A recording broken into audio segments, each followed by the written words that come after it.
Tout d'abord, je pense qu'il est important de comprendre que la décision d'intégrer l'Ukraine à l'OTAN a été prise en avril 2008. C'était pendant le moment unipolaire, à son apogée. Nous nous considérions comme les gentils, l'hégémon bienveillant.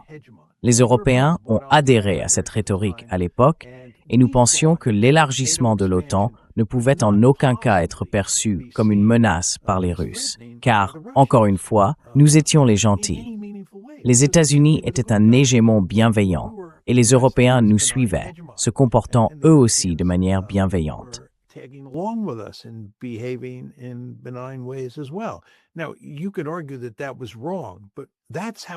On pourrait dire que c'était une erreur, mais c'est ainsi que nous le percevions. Puis la crise éclate en 2014, et bien sûr la guerre commence en 2022. Mais dès que la crise débute en 2014 et que les problèmes deviennent vraiment graves, la question se pose, qui est responsable? Et cette question reste d'actualité aujourd'hui. Qui est responsable de ce désastre? Eh bien, si vous pensez que l'élargissement de l'OTAN est en grande partie responsable du déclenchement de cette guerre, de ce désastre, de cet incroyable désastre, alors vous dites que l'Occident en est responsable.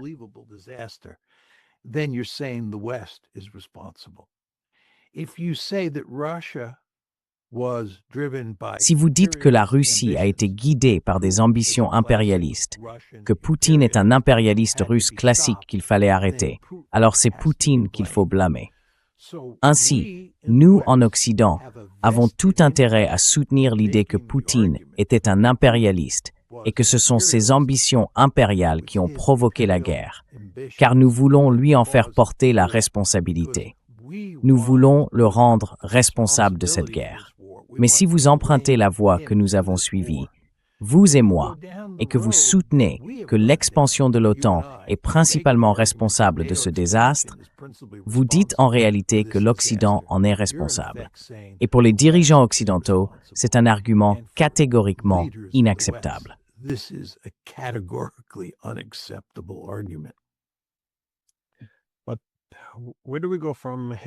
Mais où allons-nous à partir de là alors? Parce qu'il y a eu beaucoup de pression sur le Kremlin, enfin, sur Poutine, pour qu'il change un peu de tactique. Je veux dire, c'est pas nouveau.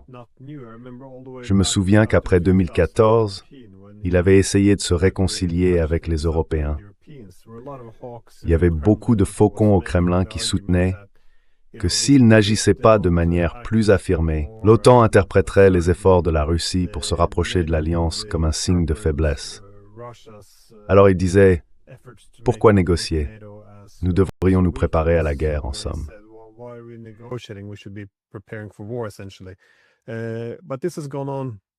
Mais cela a continué jusqu'à aujourd'hui, en 2026, au moment où l'on se demande pourquoi ne retirons-nous pas nos gants pour en finir avec cette guerre? Penses-tu que cela va arriver? Penses-tu que la Russie va changer de cap prochainement? Parce que j'observe une certaine escalade ces derniers temps. Non seulement les tentatives de détruire le réseau électrique et de plonger le pays dans le noir, mais aussi cette quasi-blocus d'Odessa, les attaques contre les navires entrant et sortant des ports, les ponts. Il semble que nous soyons peut-être en train d'entrer dans une nouvelle phase de la guerre. Où vois-tu les choses autrement?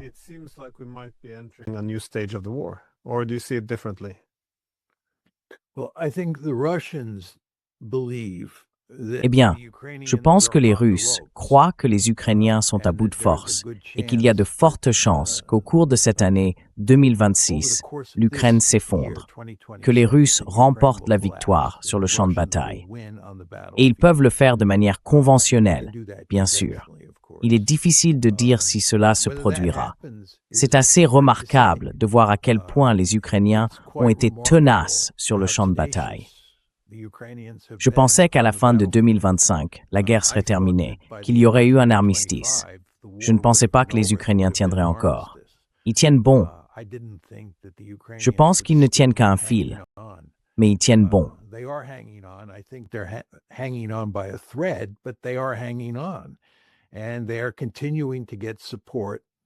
Et ils continuent de recevoir du soutien, surtout de la part des Européens, mais aussi des Américains. Il est donc possible qu'à la fin de 2026, ils soient encore dans la lutte. C'est possible.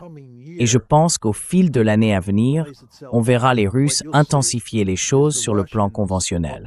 Je pense qu'ils engageront davantage de force dans le combat. Ils disposent de grandes armées de réserve qu'ils n'ont pas encore mobilisées, et je pense qu'ils le feront. Et je pense qu'ils essaieront d'en finir avec les Ukrainiens en 2026.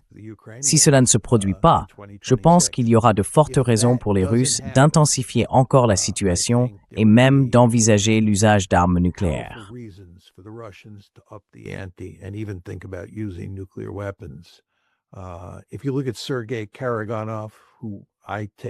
Si vous regardez Sergueï Karaganov, que je considère comme un stratège russe appartenant au courant dominant et présent sur la scène depuis longtemps, il connaît tous les arguments relatifs à la sécurité, à la théorie des relations internationales, à la dissuasion, et ainsi de suite. Lorsque vous l'écoutez parler, il dit en substance que le moment est venu pour les Russes d'utiliser des armes nucléaires afin de mettre fin à cette guerre. Mais je pense que si l'Occident croit pouvoir maintenir les Russes dans une guerre d'usure et les empêcher de la gagner pendant encore quelques années, il se trompe. Les Russes feront quelque chose pour mettre fin à la guerre. Et cette chose, je pense, pourrait très bien être l'emploi d'armes nucléaires.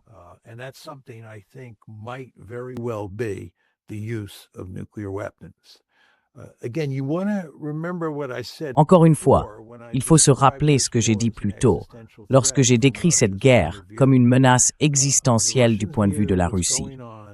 Les Russes considèrent ce qui se passe comme une menace mortelle, premièrement.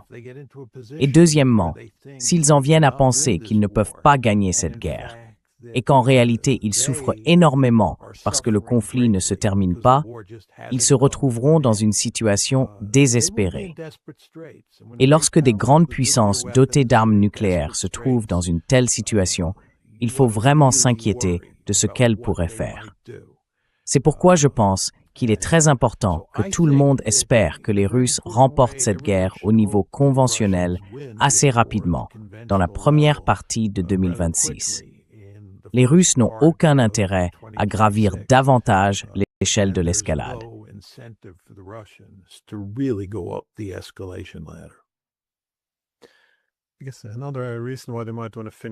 Une autre raison pour laquelle ils pourraient vouloir en finir plus tôt est la logique qui émane de certaines capitales européennes, selon laquelle nous devons maintenir les Ukrainiens dans le combat un peu plus longtemps afin de pouvoir nous préparer. Je veux dire, s'il est possible que les Européens se préparent et envisagent éventuellement d'entrer en guerre à un stade ultérieur, il vaudrait alors bien mieux mettre fin à la guerre dès maintenant, avant qu'elle n'ait la possibilité de s'étendre en un conflit pan-européen plus large.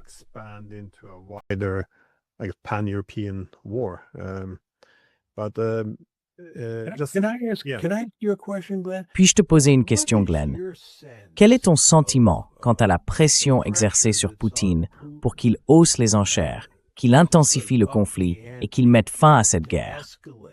Penses-tu qu'il subit une pression énorme pour le faire? Et si oui, comment vois-tu la suite des événements?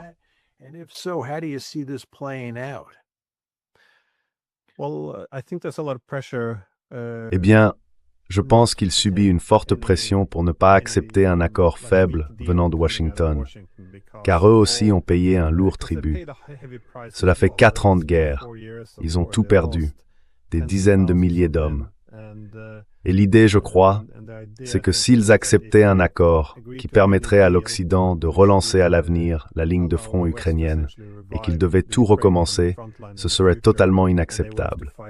Donc beaucoup se demandent, je suppose, pourquoi il n'a pas déjà mis fin à tout cela par des moyens plus énergiques. Je veux dire, il ne s'agit pas seulement des Russes.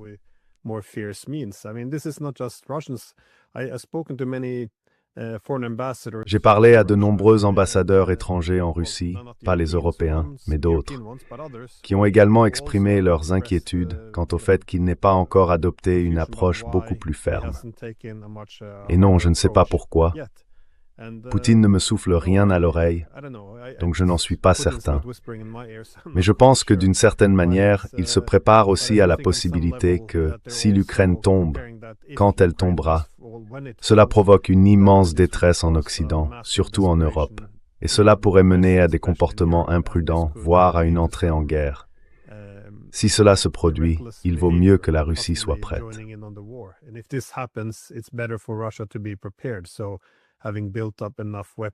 Donc, après avoir accumulé suffisamment d'armement, au moins assez de missiles Oreshnik, capables de frapper des infrastructures critiques en Europe, si c'est la direction que prennent les Européens, très bien.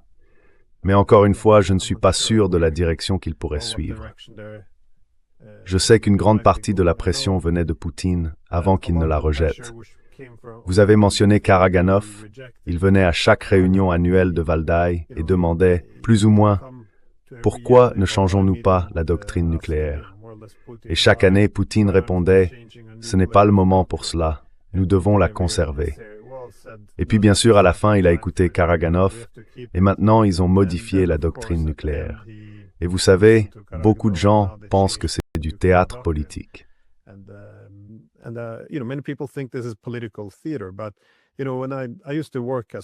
Vous savez, quand je travaillais comme professeur à Moscou, j'étais en fait dans le département où Karaganov était mon supérieur, car c'était le pôle consacré à la Grande Eurasie.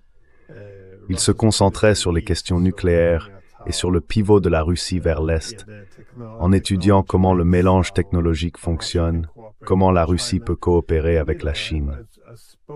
Je lui ai parlé à de nombreuses reprises, et il est assez convaincu que l'article 5 de l'OTAN ne serait pas appliqué de la manière dont beaucoup de gens l'imaginent. Si vous lisez le texte attentivement, je ne pense pas que ce soit du théâtre. Je crois qu'il y a beaucoup de gens à Moscou qui veulent vraiment que la situation s'envenime sérieusement. Mais je ne suis pas sûr de la mesure dans laquelle Poutine est influencé par cela toutefois.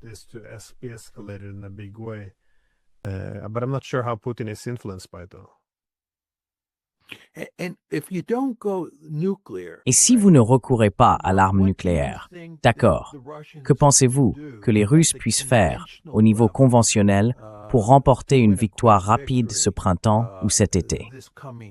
En d'autres termes, adhérez-vous à l'idée qu'ils disposent de vastes armées de réserve qu'ils peuvent mobiliser, qu'ils peuvent modifier leur stratégie, percer les lignes de front et faire s'effondrer les défenses ukrainiennes?